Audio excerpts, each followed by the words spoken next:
Bismillahirrahmanirrahim. Elhamdülillah ve salatu ve selamu ala Resulillah. Değerli kardeşlerim, değerli Müslümanlar. Bu yıl bu hastalıktan dolayı belki birçok yerde camiler kapalı olacaktır. Eğer camiler açıksa da belki birçok insan hastalıktan dolayı gidemeyebilir. Ondan dolayı biz bayram namazı nasıl kılınır kısa olarak size göstereceğiz. Pratik olarak belki anlatmada insanın aklında kalmayabilir fakat pratikte biz size uygulamalı olarak göstereceğiz. Bunu evde ailenizle beraber biri imam olur. Erkekler arka tarafta, bayanlar da onların arkasında bu şekilde saf tutup namaz kılabilecekler. Eğer erkek yoksa bayanlar kendi veya da büyük erkekler yoksa bir bayan, çocuklar erkek de olsa eğer imamlık yapamıyorlarsa anne onlara imamlık yapar, ailesiyle beraber namazını kılacaklar. Bu namaz hayırlı ve bereketli bir namazdır. Bayram namazı Resulullah'ın bir sünnetidir. Biz onu kısa olarak pratikte size göstereceğiz. Anlatmada belki aklınıza kalmayabilir fakat videoyu sona kadar izlerseniz namaz nasıl kılınır bunu anlamış olacaksınız inşallah.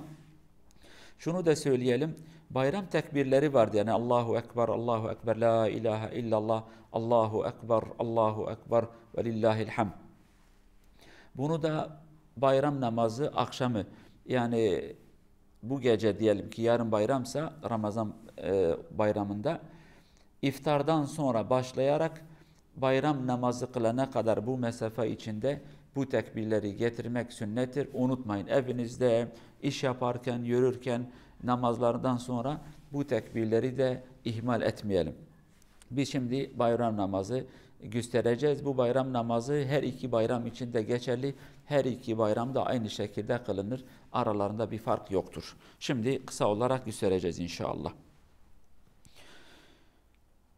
Niyet ettim 2 rekat Ramazan bayramının namazını kılmaya.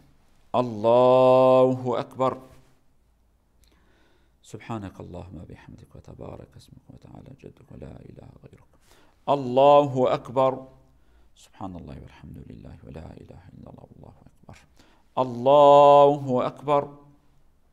Subhanallah ve elhamdülillah ve la ilahe illallah Allahu Ekber.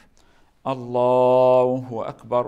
Subhanallah ve elhamdülillah ve la ilahe illallah Allahu Ekber. Bismillahirrahmanirrahim. Elhamdülillahi Rabbil alemin. Errahmanirrahim. Maliki yevmiddin. إياك نعبد وإياك نستعين اهدنا الصراط المستقيم صراط الذين أنعمت عليهم غير المغضوب عليهم ولا الضالين آمين إذا جاء نصر الله والفتح ورأيت الناس يدخلون في دين الله أفواجا فسبح بحمد ربك واستغفره إنه كان توابا الله أكبر سبحان ربي العظيم سبحان ربي العظيم سمع الله لمن حمده اللهم ربنا ولك الحمد الله أكبر الله أكبر Allahu Ekber. Allahu Ekber. Bismillahirrahmanirrahim. Elhamdülillahi Rabbil alemin. Errahmanirrahim. Maliki yevmiddin. İyyâke na'budu ve iyyâke nesta'in. Ehdinas sıratal müstakim. صراط الذين أنعمت عليهم غير المغضوب عليهم ولا الضالين آمين بسم الله الرحمن الرحيم قل هو الله أحد الله الصمد لم يلد ولم يولد ولم يكن له كفوا أحد الله أكبر Subhanallah ve elhamdülillah ve la ilahe illallah Allahu Ekber. Allahu Ekber. Subhanallah ve elhamdülillah ve la ilahe illallah Allahu Ekber. Allahu Ekber.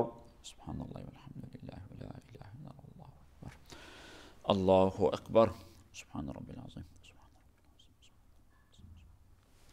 Semi'allahu limen hamide. Rabbena ve lekel hamd. Allahu ekber.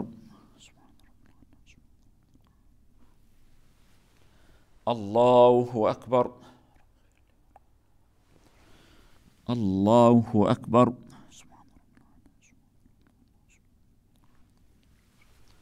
Allahu ekber. Ettehiyyatü lillahi ve